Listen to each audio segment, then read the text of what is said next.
pandemic got us into a reflective space and made us look inward to see what we can do for the world at large.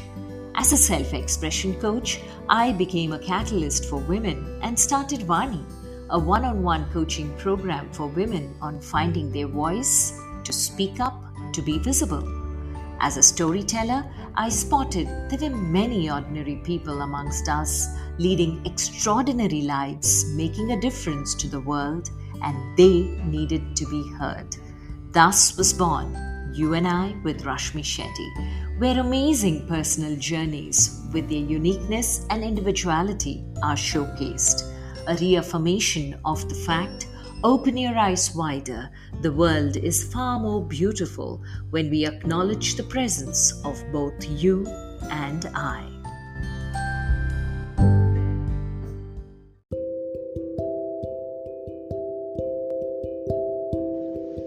My guest today is Usha Jamadagni, Managing Director with Accenture.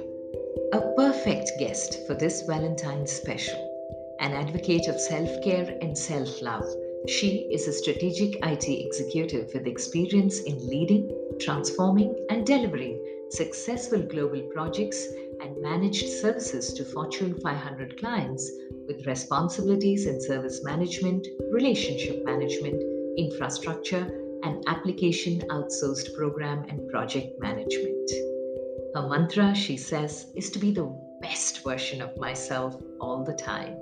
Usha is also a certified Zumba instructor. This fashionista, model, motivational speaker, inclusion and diversity champion, fitness enthusiast, and a Mrs. India 2018 finalist is someone the fashion world calls beauty with brains. She has bagged Mrs. India Corporate Queen and Mrs. India Karnataka Intellectual titles in her journey to be a Mrs. India finalist in 2018. Listen in as she shares every aspect of what makes her a complete woman. I do not have words to describe what an amazing woman you are for having just been you and stayed you all these years. Having you on You and I with Rashmi Shetty is something which is a dream for me because we met a few years ago and you are so full of life, you're so full of energy, you are brightness wherever you are. How was little Usha, the little girl among so many other people? What was your childhood like to the Usha that the world is seeing today? What have been your influences to make you who you are? Welcome to You and I with Rashmi Shetty, and a pleasure seeing you after so many years. Thank you so much, Rashmi. It's a pleasure being part of You and I. Although we have not interacted many times, we met a couple of years back. You just exude positivity. Seriously, Rashmi. Thank Your smiling face. I mean, I've seen your articles. I've seen some of your other vlogs that you have done it. And it's really my pleasure. It's the other way around. My pleasure to be part of You and I. What's been my childhood was like, it was very, very normal childhood. I was brought up in a middle class family. My father was a government employee. He was a maths lecturer for higher secondary and the high school. And my mom was a housewife. And till my fourth standard, so we were traveling across Karnataka, right? Wherever my dad would get posted, we were going there. But when I was in fourth standard, actually my dad got retired and we moved to Mysore. So since then, I have been in Mysore. And regarding my energy level, I guess I should thank my parents. Some of them is obviously, kind of a genetics. And it's just that, right from the beginning, I've been very, kind of an easygoing girl. Although, like my siblings won't agree with that. But it's been easygoing, always easygoing. At least my mother used to say that, very easygoing, very prompt in my studies, and, very obedient child, I would say, right? So very obedient child and things like that. And it's not that I had any big dreams in terms of what I wanted to do. I was just going with the flow, right? It's not like, when I was 10, I knew what I wanted to do. Definitely that was not the case. But all that I knew was I wanted to work. I wanted to be in some commanding position. So even, like when you were in elementary school, something, when teacher would ask you, that's a common question that we all get asked, right? Saying that, what do you want to be when you grow up? My answers would be, I want to be a mother when I grow up. So that's again kind of, now that, we can do more analysis of that, that would be mother is always considered as in charge of things, right? So I would say that I would want to be a mother. Sometimes I would say that I would want to be a CEO. By then, I must have heard about the word CEO. I didn't know what CEO meant, but all that I knew was somebody in a very commanding position. That's what I always wanted to do.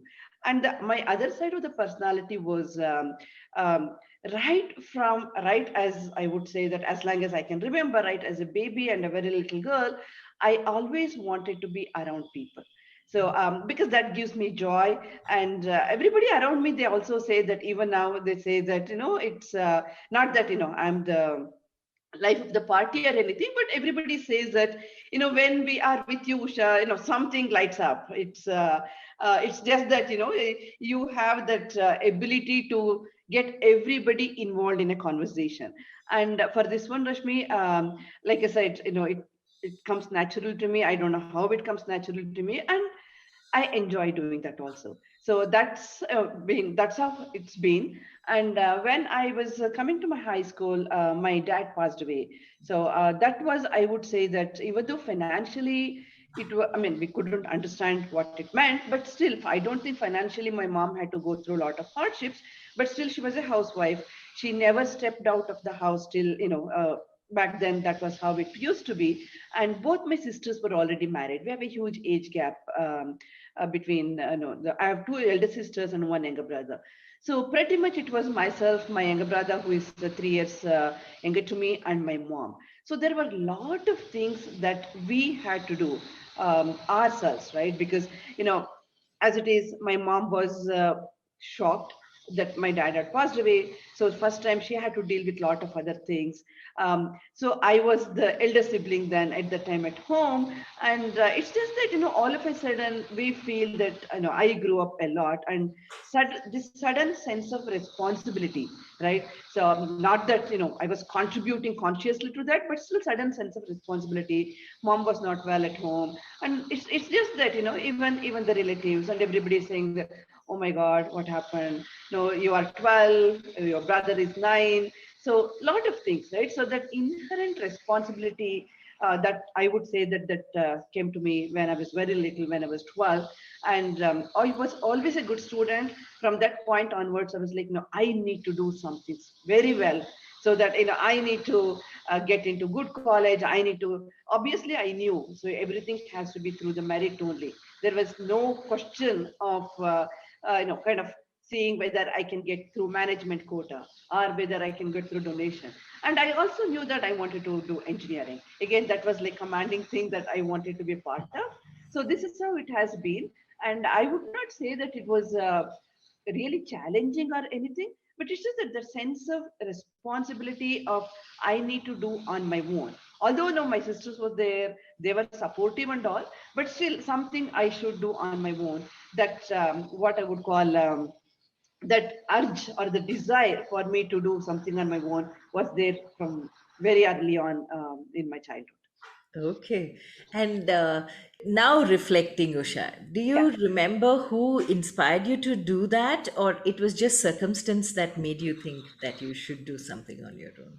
I mean, in terms of whether I had role models, I had many role models, right? Throughout my, even from my high school days to college days and engineering days, and then my early career, and even now, right? I do have quite a few people role models. I cannot say that, I just picked this from one individual. But I would say that's what I've been telling everywhere, even in small articles that I write. My constant source of inspiration and my role model in for life is my mother. Definitely my mother. The way that she managed, she was not at all a control freak.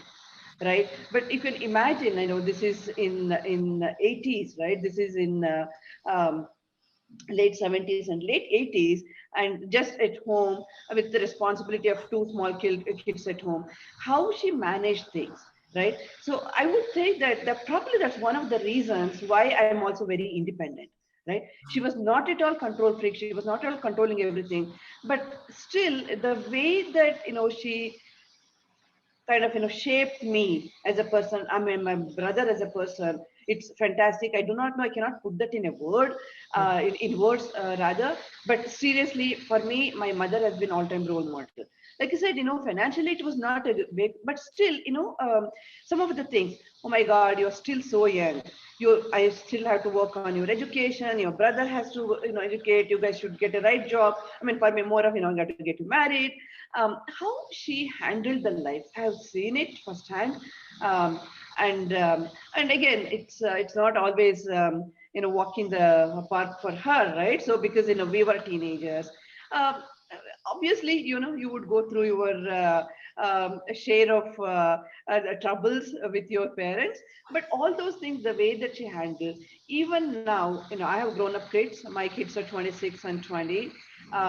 Some of the incidents, I put myself in my mother's shoes, what my mom would have done if if she were to handle this situation. And a lot of things saying that you don't control everything.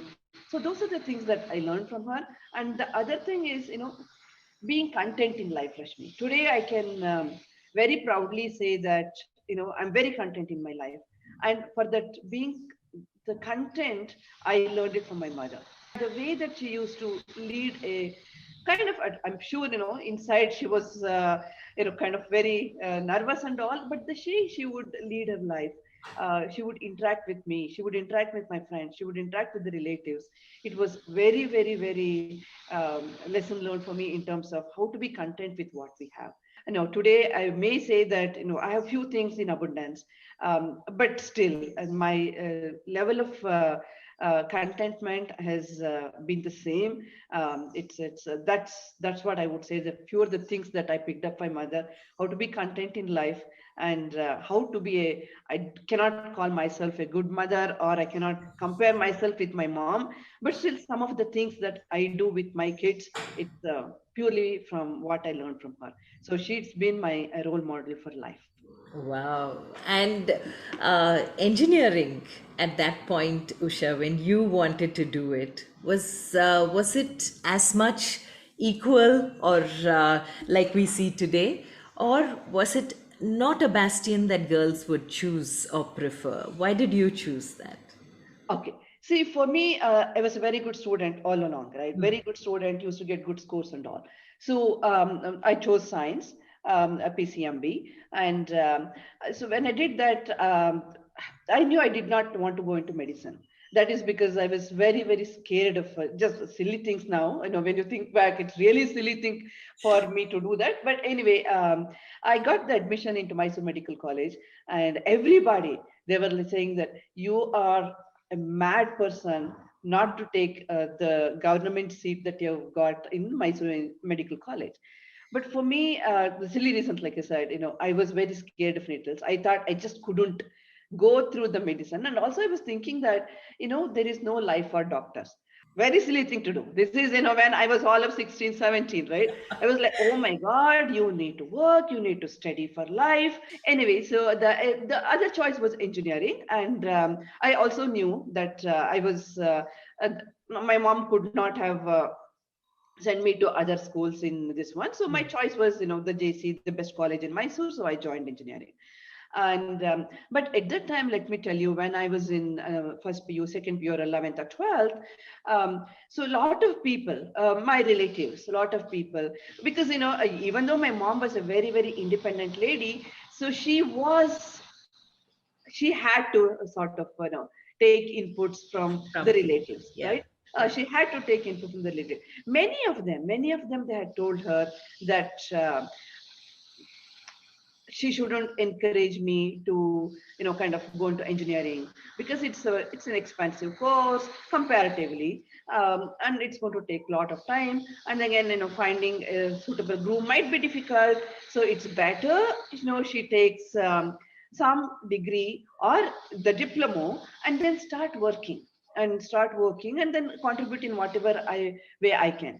Now, in that way, my mother was very, very determined. She said, I'm not going to send her outside of Mysore. If she gets a merit seat, she can go to engineering, and that's how it is. So, and again, when I chose the engineering branch, also the same thing. It's really the funny story I want to tell you. Mine was a second batch of CET. That is when they had just introduced CET. Mine was the second batch.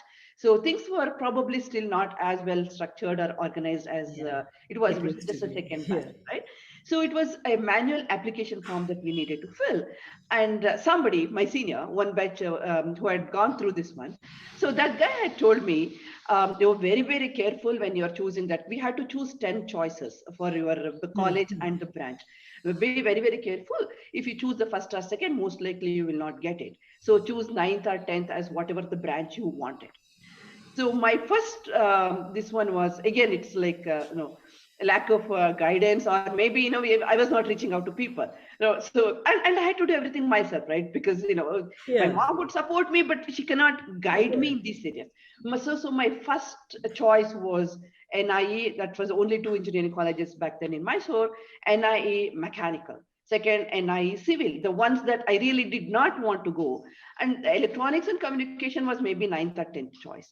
um, that's how ignorant I was. It's not that I was not at all aware of what I was getting into. Everybody is going to engineering, I'm going to engineering. Everybody is doing ENC because everybody says that that's the best branch to be. I'm taking ENC. So then in my first list, I got into mechanical. I was like, oh my God, this is not what I wanted. And then I asked for change of branch. Then I went into electronics. So in terms of the um, now when I look back into like what I did, it was definitely not the informed decision I was taking. I was just going with the flow. um, and then now people are more smart. The kids now, right, they're very, very smart. They know what they want to do when they're in high school. They know which area, which field they want to work in when they're in college. And that was how it was. So everybody did ENC, I did ENC. uh, And were there enough number of girls there for in ENC, or Yes, was it yes, not very common? compared to other branches, ENC was good. I think we had about 12 girls or Oh, so in the okay. class. Okay. Compared to the other branches, it was definitely, yeah, good. And all the girls were very, very competitive. You know, they had better marks than me. They had come from all over India. So we had this girl from Kashmir, we had this girl from Punjab. I mean, we were like, wow, and there were a few localites also. I mean, three or four localites. I think three of us, we were localites. So there were enough girls. So in terms of the engineering days were great. It's college life. So I also enjoyed being a localite.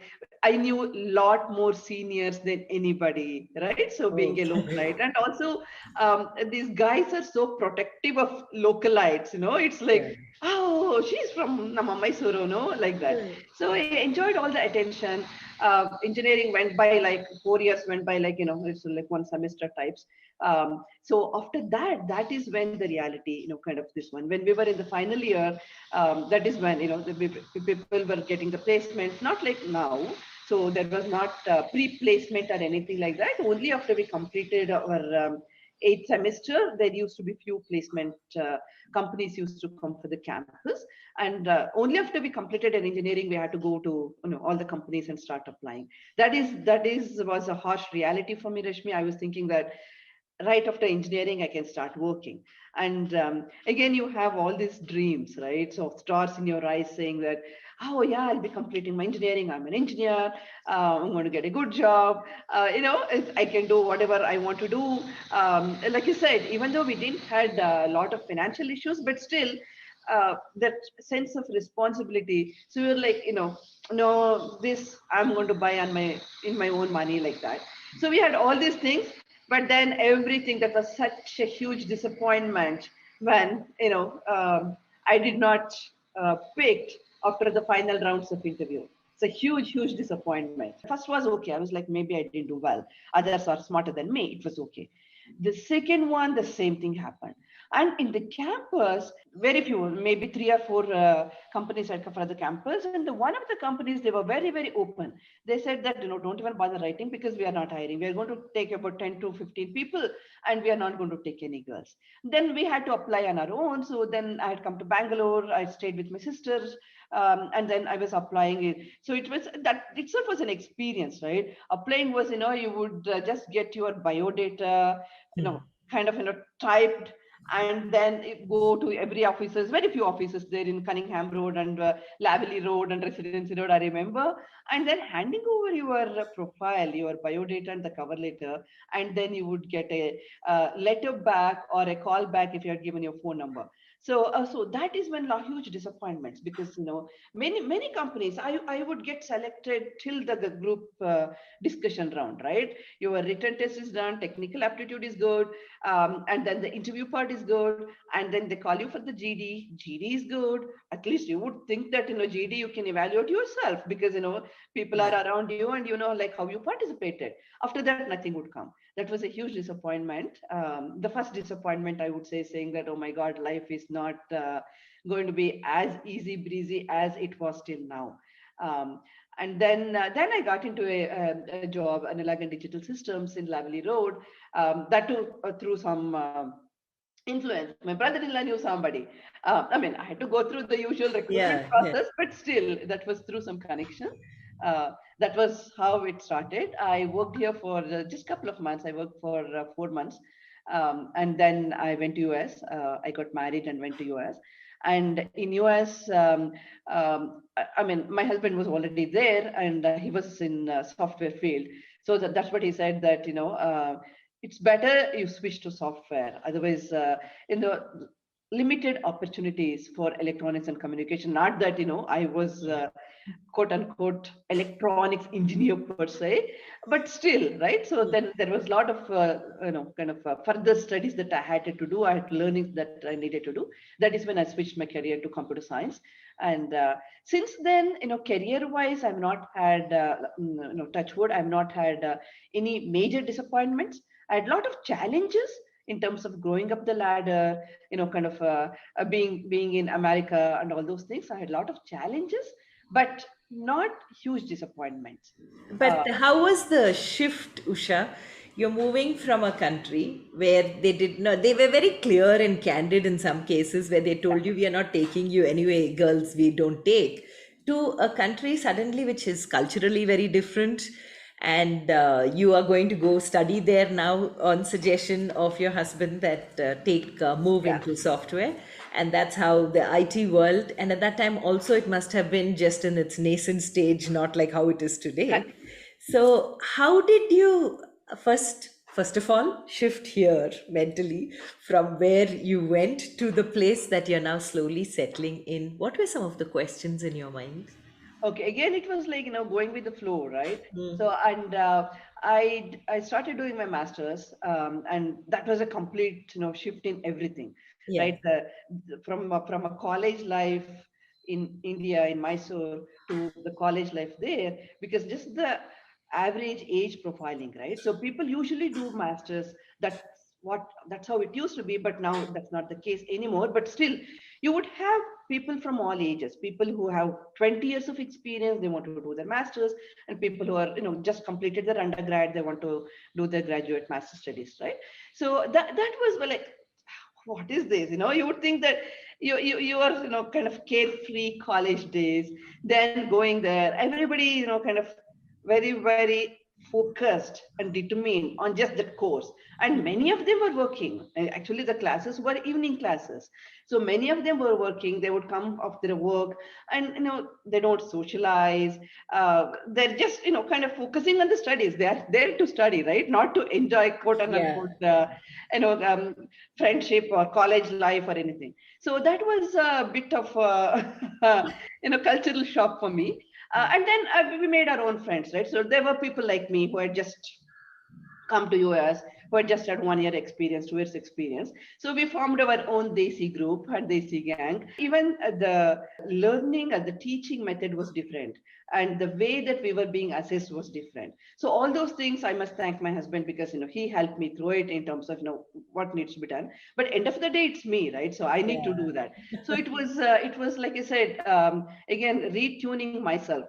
All along, this is what I had in my mind. I wanted to be financially independent right from a childhood. I wanted to be financially independent. So with that aim, right? So my focus was I need to do, and it was not easy. It was not at all easy to switch fields and things like that. But I worked really hard, worked very, very hard. And other part was okay in terms of getting adjusted to US. Everything was nice, neat, wow, nice country, wider roads. All those things was nice. I was enjoying that. But with the focus that I had in terms of I need to get a job, I need to be financially independent. So that is what drove me again there, and when completing my master's. And again, it's a hard work pays off, for sure it does, right? So when you're so focused in terms of I need to do this, I need to crack this interview and all those things, right? So it did, hard work paid off. And then I got a job. My first job was with first real job was with IBM. I did a couple of part-time when I was studying, and it was great. So the adjusting to the work culture was also very difficult, because within a year of in my second semester I got into IBM. End of second semester I got into IBM, so I would say within a year and a half. So that's also like from a small town to Mysore, going into IBM, and not and that I was put into this group. I was taken as an intern there. So I was put into this group. It was a marketing and sales group, and everybody were kind of 20 plus years of experience, and it's just that kind of professionals, and the way that they were kind of going around with the meeting rooms and things like that. It's just that I was in awe of everything, right from just the fact of everybody were in their suits, everybody, the way that they were speaking, as simple as the way that they were speaking English and commanding respect. I was like, oh my God, will I get adjusted to this place? But one thing that worked in my favor was, like I said, all along, I've been an extrovert, right? So I always wanted to be around people. So I was never hesitant to go and make new friends. So that really, really helped me. Even now, Rashmi, that's what I think, that I can connect with people of all ages. So that's probably because I was not hesitant. I know that even now I know I'm not at all perfect, but it's okay. I'm who I am. But as long as back then, right? So I was like, initially I was in awe of everything, and then I was like, this is how I am. I'm not going to change overnight, right? I cannot change overnight. Even if I want to, even if I try very hard, I will not change overnight. So I was okay. I was, kind of making joke about my English myself. I was joking about my accent with everybody around. So I was able to make friends quickly at workplace also. Okay. That helped me, other than the mentors that I had. Wow. So you had a very good sense of humor to be able to laugh at yourself then. Oh, yeah, I mean, that's a reality, right? So that Yes. I couldn't do anything, other than saying that, yeah, I mean, yes. That's true. So if they asked me to say, repeat it again, I was like, okay, sorry, it's my accent. I'll repeat it. Did I sound okay now?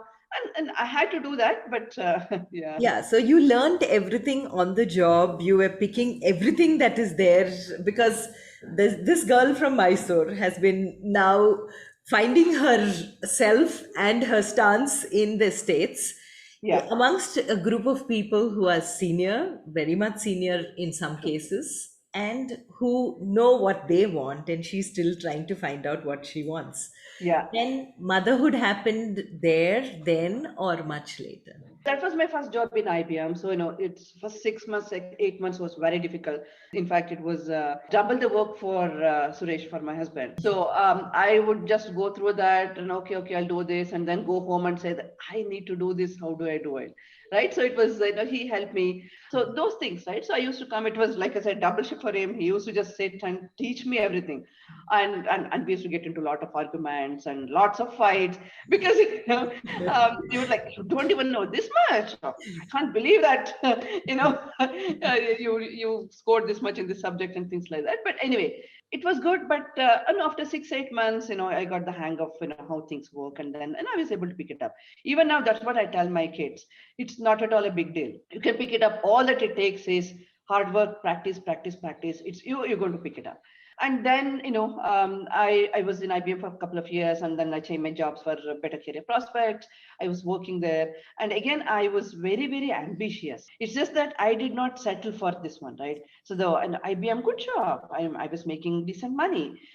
Still I was like, no, this is outdated technology. I want to do something else. So then again I changed my jobs. I went into, at that time, what's considered as a niche skill set. I wanted to do the database designing, DBA, and stuff like that. So I moved into that area. So a lot of learning and all, but still I was always comparing myself to a few other people who were in the group, my colleagues, right, seniors, saying that I want to be one of them.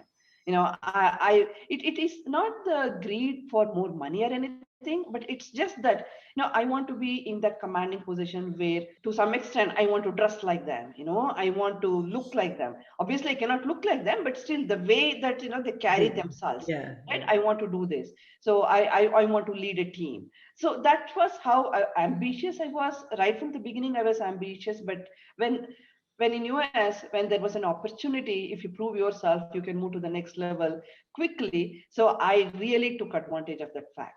So I did that. And I was literally traveling all over USA. I was visiting our other offices or to client side and things like that. This is in 93, 94 I'm talking about, right? Maybe it's a little bit of personality also, right? So I was able to gel with people, all those things that happen. And that is when you started getting the pressure from back family here, saying that you are getting old, when are you going to think of the family and things like that, right? So yes, I had my 27, I think. Yeah, I got married when I was 22 and a half, and yes, I had my son when I was 27 and a half. 5 years later, he came, and um, I took just the maternity break, right? It was for 6 weeks, and then I extended it by 6 more weeks. It was 3 months. Then I went right back into work. I went right back into work, and again, my mom played a key role in kind of being that solid support system for me. She had come there few months before I delivered, and she stayed there for 6 months after my son was born. And in that way I didn't have to worry about I have an infant left with somebody, right? My mom was taking the best of the best nanny that anybody could ask for in grandmothers, right? True. So in that way, I had the support, I had the family support. And I always had that drive and ambition to do more and more. And I remember when I went back after my maternity, 6 weeks of break, and within 6 months I changed my job again. Um, that's what's happened. Within 6 months I changed my job, saying that no, I want to do it. At that time, actually, a few people told me, why do you want to change? Your son is not even 6 months old. I was like, no, when I have this offer, when I have this opportunity to make much, much more than what I'm making now, and also to be that senior Yeah. DBA, I definitely want to take it. So that's how it has been. And I've learned a lot of things from my colleagues, also my managers, my leads, also, Rashmi, in terms Mm. of um, whether it's people management skills or coming out of your comfort zone. And you will do it. It's not that initially it will be difficult, right? So but after few weeks or few months, so definitely you any new position would be okay, it's the same thing as that. So it's so you can come out of comfort zone. Wow. Come out of the comfort zone.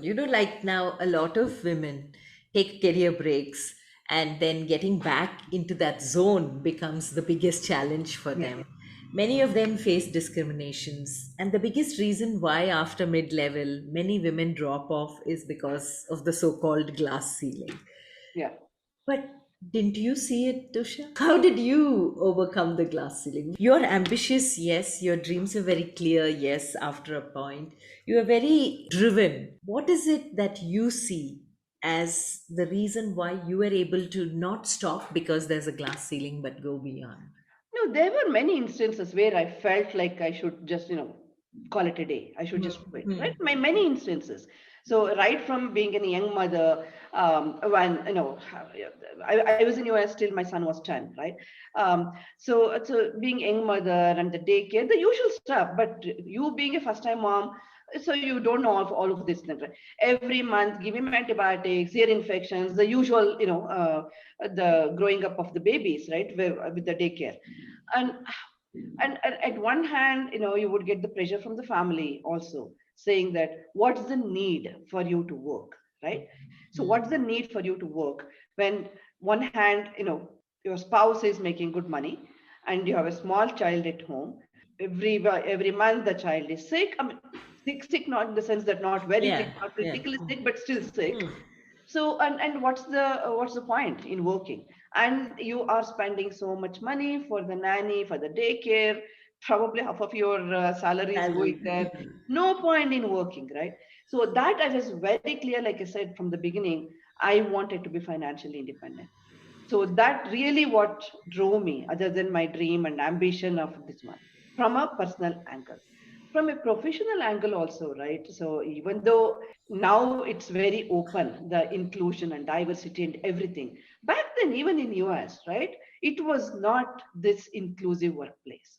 No, I'm Hmm. not blaming anybody. It's just that work culture was Yeah, like that, yeah, right? yeah, Work yeah. culture was like that. Definitely, it's not that intentionally anybody would, kind of try to put you down, but still, work culture was like that. So many are like, oh, she has a small baby at home. I don't think Usha can do that. So let's give it to somebody else. I literally used to fight with my lead, saying that why? Why can't I do it? I will do it. I have a lot of support. In fact, I told my manager then, and he's a good friend of mine now, he's in New York. By then I'd become independent consultant also. I was like, okay, I want to be independent consultant. So I'd become independent consultant. And then it was like, small baby at home. She had to take frequent time off. Um, I don't think you can do this. I fought with him saying that if I have to get my mother back here for 3 months, 4 months, or whatever it takes, I have that support system at home, right? I am going to get my mom back here, or I'm going to get my aunt, or whoever, right, who can help me with that. So I don't have to take complete time off or anything. I can do it. I want to do it. So you literally had to speak up and fight for your own, what you think you deserve, Hmm. even now, right? So I may be in a senior management position now, but many times, no, it is not intentionally, like I said. Many times circumstances could be like that. So people just assume that you can't do certain things. So you should fight for your own thing, saying that why can't I do it? I'll do it. If I can't do it, if I fail, that's okay. Then I will see. I'm going to seek additional help. I'm going to seek additional support from you. But don't just pass me off saying that I can't do it. And the another reason what I've noticed is, here, especially in India, so people take time off because the support system is not. Yeah, I mean, it's yeah. a nuclear family now and things like that. But I would say you should learn to kind of form your own support system. I understand that not everybody would be as lucky as me. Whenever I wanted, my mom used to come there and spend time with me, and it not only helped me in my career, but also it helped my kids Yeah, with kind of that bond with yeah, the yeah. grandma and things like that, which I'm very very grateful for my mother. I mean, not everybody would be as lucky as me, but still you should learn to find that new support system for yourself, right? So I mean, be it finding the most reliable nanny, or be it some daycare center or something. There are so many things, and it's not easy, and but you should do that. And the other reason why I feel is, I keep telling my team also the same, saying that more than often, right, we women, we feel guilty about working. We feel really guilty about working. So definitely not. No, I mean, I can vouch from my personal experience. Um, your kids will not feel that mom has abandoned them, or they've left them. Definitely not. I can tell you and vouch, and when I speak to my kids, and when they speak to their friends also, yes, I was busy when they were growing up. In fact, I was more busier when they were growing up than now, because I was also kind of mid-level. I was also trying to do this, so I was taking on more responsibilities. I was traveling a lot, and and with the commute and everything, right, you get very little time with them. But I did not feel guilty because I was very driven in terms of what I wanted to do. And also, like I said, I didn't want to sit at home, right? Financial independence, even now, it's very, very important for me. Hmm. I may have enough, kind of in terms of funding and things like that, but still, no, what do I do? So I should have continue to have my financial independence till the time that I can. And don't feel guilty, and believe me, your kids will not find fault in you for working. Definitely not. Don't feel guilty. Don't ever feel guilty. I mean, I now I have very open conversations with my kids, and they say that, mom, it's good that you were working. Probably my elder one keeps saying that now that he's also working now. All right, so he's also in IT. So he's saying that otherwise you would have you drive us nuts all the time. But if you were home all the time, then probably it would have been more. So in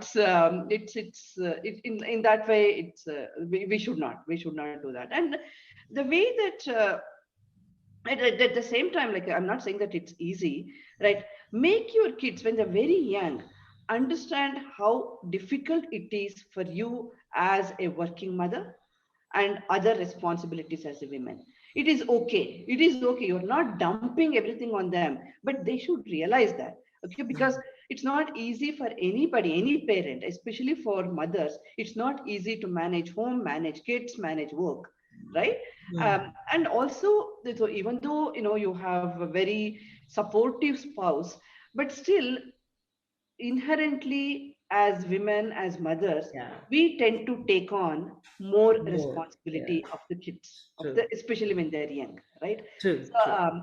no, so you got to make them understand, saying that it's not that blackmailing them, saying that I'm doing all this for you, but still they should also, because they will not understand. You should make them understand. I remember, like, used to come home late or for business trips or anything, and whenever I come, that's when the dinner time is. So that they understood, saying that, yeah, it's not easy. She had a meeting, she was commuting, bad traffic. That's okay. They would wait. If they're hungry, they would just make themselves a quick snack and eat. But Hmm. always, when mom comes home, that's when we are going to have dinner. Hmm. So they also understand. So actually, now my kids tell me that I don't know how you did it all. So that is what, kind of, it's all worth it, right? When your kids tell you, wow, how did you do? Yeah. You did a wonderful job. What more better, kind of credentials you want than True. your own, children saying that you are a good mom. Yes, and you split it so beautifully. You said work, you said home and kids, but you are somebody who even took another piece of that pie, which is with myself. So at no time did you neglect your own health, because that's another thing women do not give prominence to. In the process of splitting themselves in all these spaces, they forget they have a life of their own as well. So, Yeah. how did you pick that pie piece and do that also really well, Usha? No, that one, it's my passion has always been, kind of staying fit. My passion has been, if somebody compliments you, even today, you feel good about it, right? If Hmm. somebody says that, oh, how do you manage, you have lost weight or whatever, right? So I'm not, Hmm. kind of saying that overweight is bad. I'm just saying that, you look good. So what did you do? So that that's always, that compliments you get, it's really, really good, right? So, and also, when before I had my kids, I was very petite. And obviously 25, 26, 27, very petite. And with my pregnancy, both my pregnancies, I had some health issues. I had gained a lot of weight. Um, and I had this, with my first one, it was bad. I had baby blues, postpartum depression, lot of things, right? So I had to intentionally do something about taking care of myself, my body rather, right? Intention had to do that because I was so overweight to a point. Even doctors were saying that, you still look pregnant. I was joking, saying that you still look pregnant. So that's why intentionally I had to do something. Then it became a habit.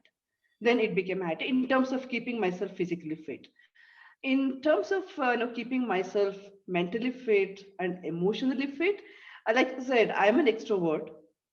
I really need to kind of talk to people. I cannot hold anything to myself. I will not share everything with the single Yeah. person. So I have different people where I share some things with you, some things with them, some things with them, right? So that was how, by just talking it out, and I used to keep myself mental fit.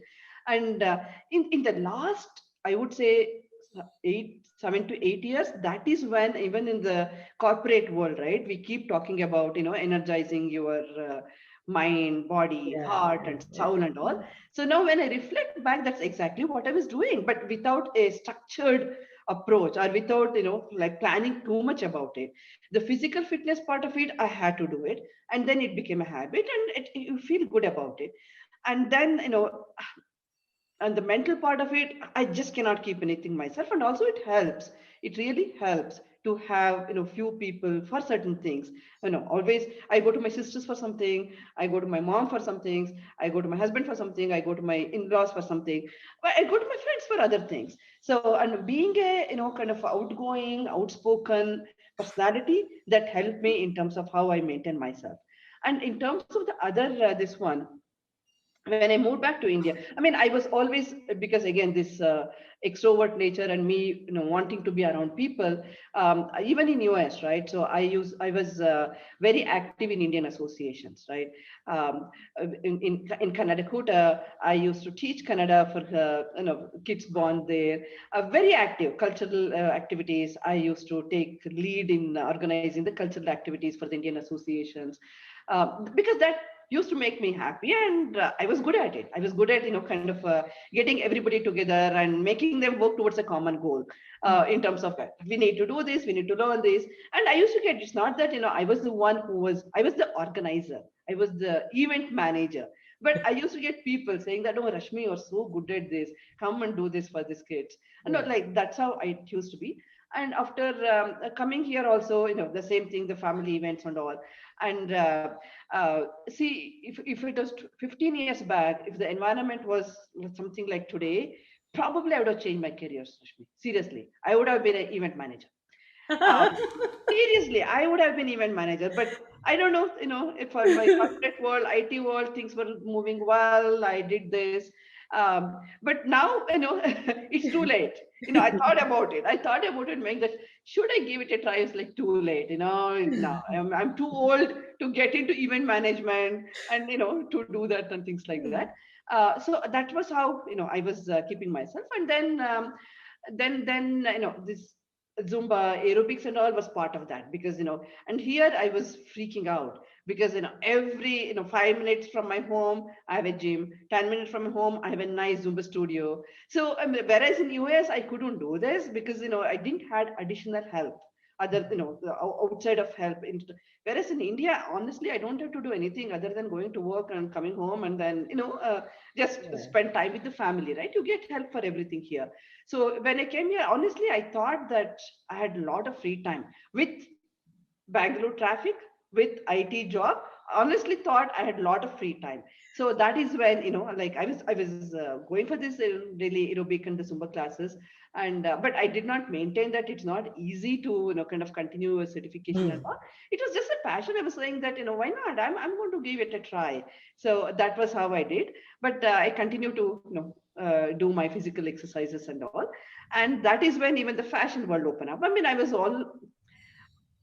I always wanted to dress up, right? I always liked dressing up. I always wanted to get compliments from my people around me. So that is when, this all these fashion shows and the ramp walks, and it started. That's a recent found passion about, I would say, 5 years back.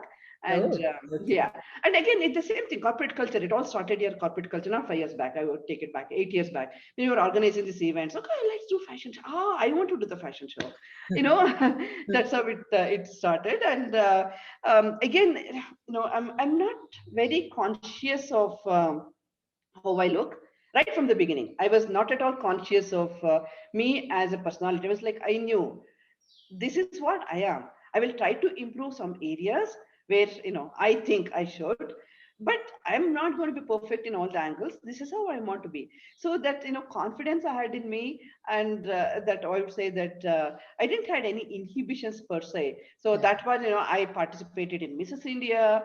My kids were making fun of me, Mom. Some of the things that you're doing now, you should have done when you were in 20s and 30s, not when you are in your late 40s and now 50s.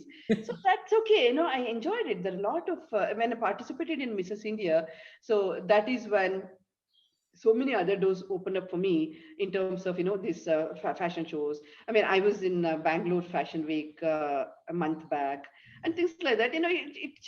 So I get to meet a lot more people from different areas, different fields, different personalities. I get to learn a lot of things from them, and if they think that I inspire them in some way by oh, she's so fit, so she has so much of energy, she's so enthusiastic in terms of Yeah. even now kind of dressing certain way, which is okay. If I inspire them a little bit, that's okay. This is such a nice point for me to ask you to take a step back, look at your own life, and tell the young mothers who are now in those shaky step moments, Yeah. saying that should I not, will I not? So, should I take a break or not? Will I justify my roles or not? What? And you have had a full life, a plate full of different opportunities which you did not let go, but just had a piece and taste of every pie. Mhm. What would you want to tell them? Uh, that would you have done anything differently now, Usha, looking back? No, Anything differently? No, no. right? I would So, not have done anything differently. Probably I would have done more of what I have done, right? More of what I have done if so much of awareness was there when yeah. I was growing up through the corporate ladder. Definitely, I would Wow. have done more of what I've done. So I know it's not an opportunity lost for me, but still, if I had the type of support system, type of corporate awareness, and the campaigns that we do for women, especially working women, if I had it back then, I would have done more of what I've done for sure. I definitely would have. Wow. So my advice to young women who are, thinking of getting married, thinking of having kids, Yeah. or have already had kids, young moms. So to them is don't give up on your career. So Hmm. let it be anything. It does not have to be just a technology career, right? So Hmm. don't give up on your career. If if you're passionate about something else, that's okay. Just find that early on, but don't try to change your profession midway completely, right? So you follow a passion, but if you're serious about this is not what I'm cut out for, you make the decision early on, not much later, because you would have already invested some years of your time into your career. So continue in that, because there are so many options in the career. In the technology, I can speak for technology, right? It's changing so fast. Yesterday's invention is tomorrow's history. So that is how it is happening. So you don't get bored, you don't get to do the same things again and again. You can constantly do new things, but don't change your career completely after having invested few years. And coming to a mother perspective, right? Definitely believe me, your kids are better off with having a working mom than being a housewife, nagging them all the time. Definitely not. Please don't do that. Yeah, definitely not. And having been through this cycle, not fully, but most three-fourths, I would say 75%. Um, your challenges when the kids are small, kids are teenagers, are nothing compared to the challenges that you would see when they are fully grown up adults. I mean, it's for good. I'm not saying that it's problematic challenges, but for good. But good to have. But what you need to go through when they're younger kids, when they're high school students, I mean the college student for that matter, to when they start working, when they're in a stage where they're trying to build their life for themselves, being getting into relationships or getting married or starting their own families, all are different. It is, I mean, there's still a lot of things that I need to learn, but still, compared to what you would be, it's nothing. So enjoy your careers, enjoy your working life, and enjoy being a mom to your parents. Don't over analyze things. Don't overthink too much, because if you over analyze, you are all that is going to happen is you get stressed out. Yeah. Don't overanalyze things. things will go, obviously, you as a mom, as a parent, you need to guide them, you need to be there, you need to keep an eye on them. I'm not saying that, let them go free when they're kids. You need to keep an eye on that, because that's your job as a mother. But don't overanalyze things. I mean, I've learned it hard way. Myself, I have two boys, very different personality. And the elder one, I think few areas I overanalyzed it and I overdid it. And for the second one, I think I have corrected my mistakes. Only he would be the right person to talk about it. So that's how I learned. And don't overanalyze things. It's okay. Things will work out. But the future challenges that you would see, they're far more bigger than the challenges you would see them.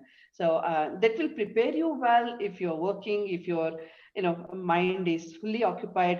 I'm a big proponent of working moms, right? So that means I'm not saying that I'm not discounting the efforts of a housewife. Definitely, it is not easy to be a housewife taking care of everything.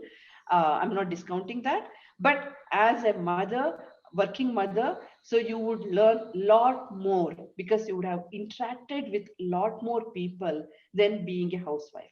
With a housewife, you have limited set of people that you would interact with.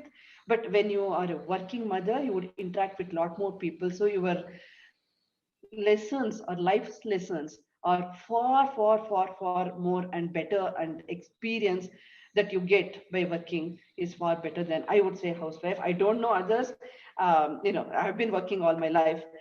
I do not know, but still, from with my limited observation, that what I have seen of people, women who have not worked and people who have worked. So this is my analysis, especially for this generation. You should never give up. Uh, Usha, I have a question here, especially as a coach for women who Yeah. are in their mid-career transitions. Many of them have this problem when they go for job changes and work, where many of the interviewers invariably are men. And their first question is, okay, what's the point in taking you, training you, and then you'll get married, you'll move out of the company, and all our investment is a waste? Or if they already have that, then when you become a mother. So many of them are like, what do we tell them? How do we tell them that there are many, even tomorrow you will not be in this company? How can you just look at me and ask this question because I'm a woman and one day I'm going to get married or become a mother? Yeah. So, how do they handle it first at their levels before they take it to the world outside? Okay. See, now actually that type of incidents, it doesn't happen, right? Especially at least they will not make it obvious with asking such type of Oh, no, questions. they do. They do. They Really? do. Oh my Yeah. I God. was very Okay. surprised with some of the Oh, women. Yeah. really? Oh my God. I didn't know. At least in the technology, in the IT sector, it was happening even 10 years back, but now not anymore. But still, so if they say that by this one, then they got to give examples of few other people, if they know, if they have any common in the same organization or wherever, saying that you don't worry about it. Definitely, I am not going to put my life on hold because I'm working, right? I'm not going to put my life because I'm working. I'm definitely going to get married. I want to have kids when I want to have kids. But at the same time, I'm very, very career minded. I know what I'm doing. I will do it. But still, if they ask questions which are so direct and uncomfortable, right, for you to answer, then you should take a stand. Maybe that company is not the company for you. So if they don't have that type of a culture and the openness and the inclusivity in the workplace, then maybe that's not the company you want to work for, and you should give that feedback to HR. Definitely, I would do that. And with the opportunities around these days, right? You also don't want to be, let's say you're interviewing, and your future leader, future manager is asking this sort of questions. I am not at all comfortable. I don't trust that person, right? Whoever asks me that type of questions, I do not trust that person. And if you don't trust your lead, then everything will, kind of go for a Yeah. toss, right? So it's a cascading effect. So you should take that bold decision, saying that maybe this is not the company for me. You try to reason to some extent, but if you think that it is not at all reasonable ask from them, then you're like, no, it's not even a place that I want to work for. right? So that would be my stance. While on one hand we say include women, Exactly. diversity, inclusion, the Yes. other hand the patriarchal society still continues to be what it is. Yeah, I mean, it's not only at workplace, right? Especially in India, Rashmi, the patriarchal mindset, it's there, right? I mean, even now, there are many instances where, I argue with my family, saying that I do not agree with this, I do not agree with this. But arguments I will not win all the arguments, but Yeah. still, that I don't think that will go away. That will be there. That's up to us how we want to, kind of to the situation, how we want to react. And you will not always win, but still few things that if you are very sure of your stance, you should take that stance.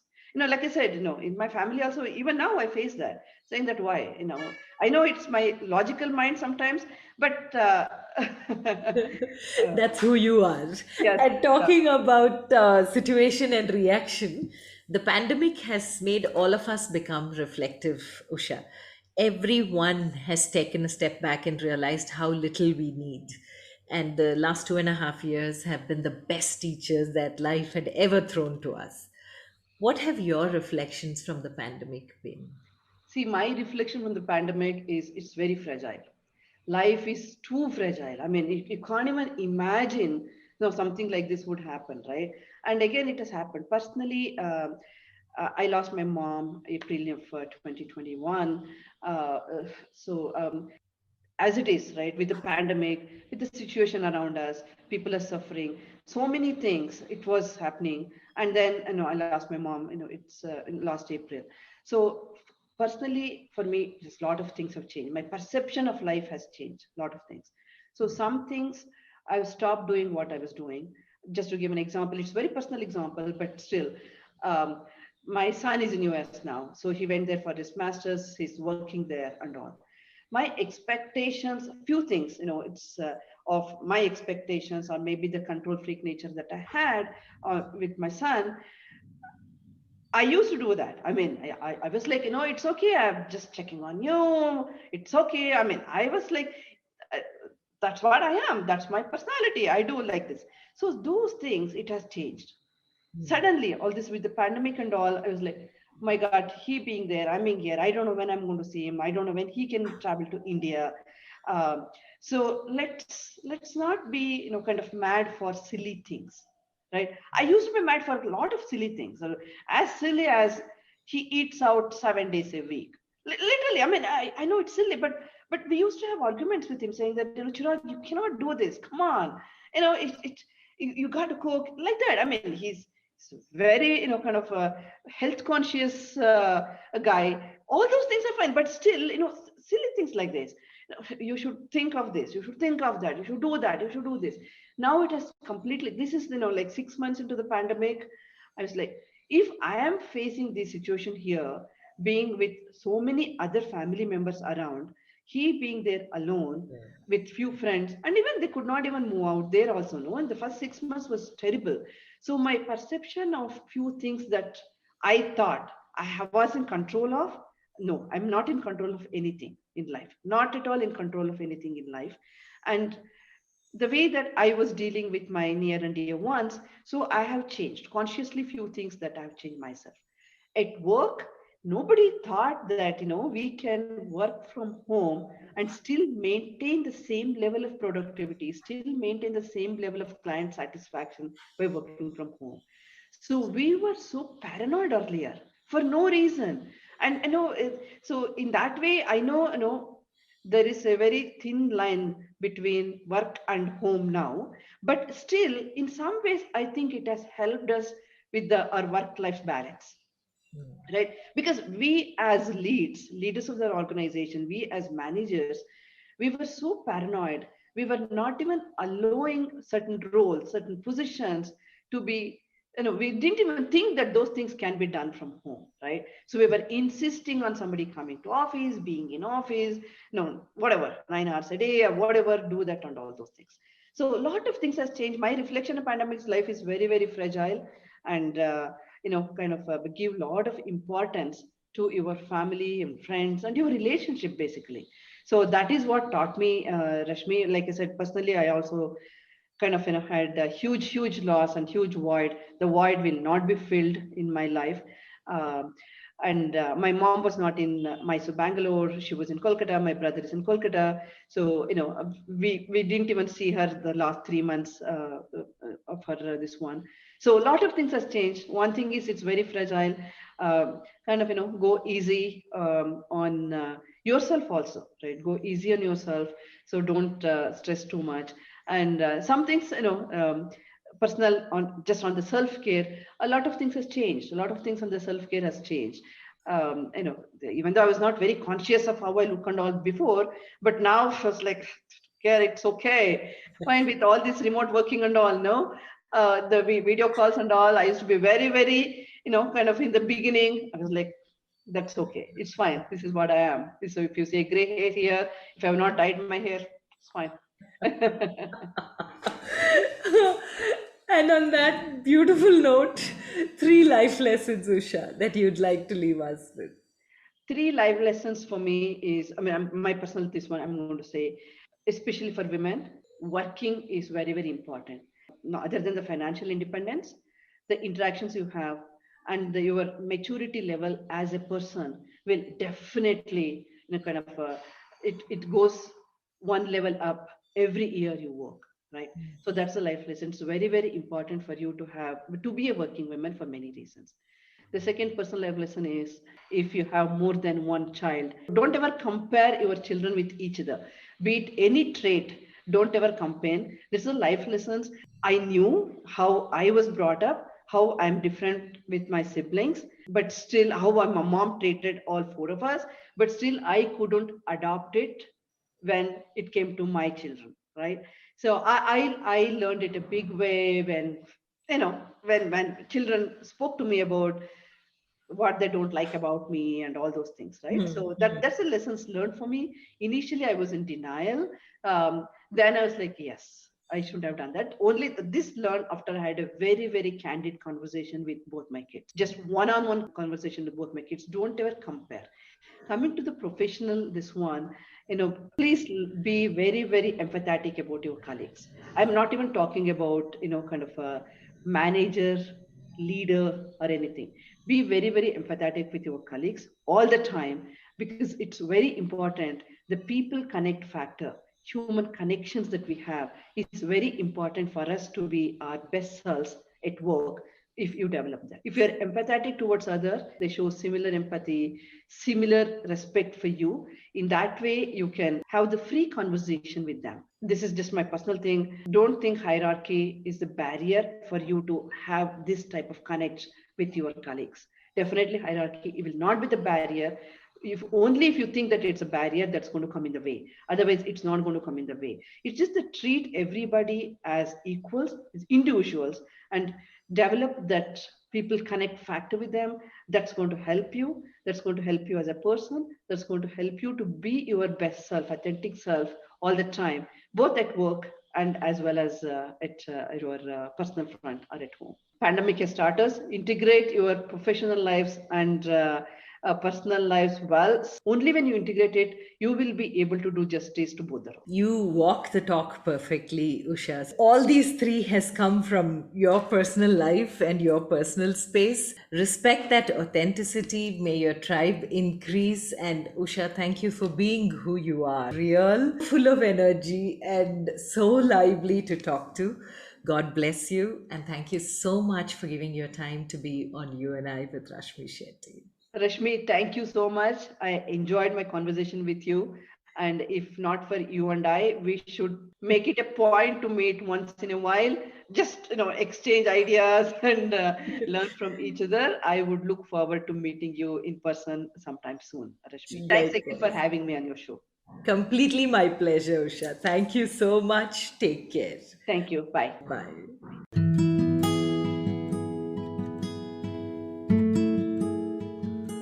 With that, we come to the end of this weekly quest of You and I with Rashmi Shetty. Do let us know if you know people who make the world beautiful. Write in to rashmi.thethirdeye@gmail.com. That is rashmi.thethirdeye eye@gmail.com. Come, let's explore this amazing world together, both you and I.